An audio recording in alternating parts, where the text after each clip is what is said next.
The ECG is recorded at 25 millimeter per second, not per minute or hour. It is 25 millimeter per second.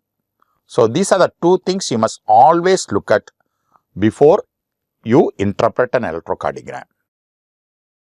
Which atrium is depolarized last? I told you because the sinus node is in the right atrium is depolarized first, and the left atrium, which is left and posterior, is depolarized last. So the right atrium is first depolarized, left atrium is depolarized last.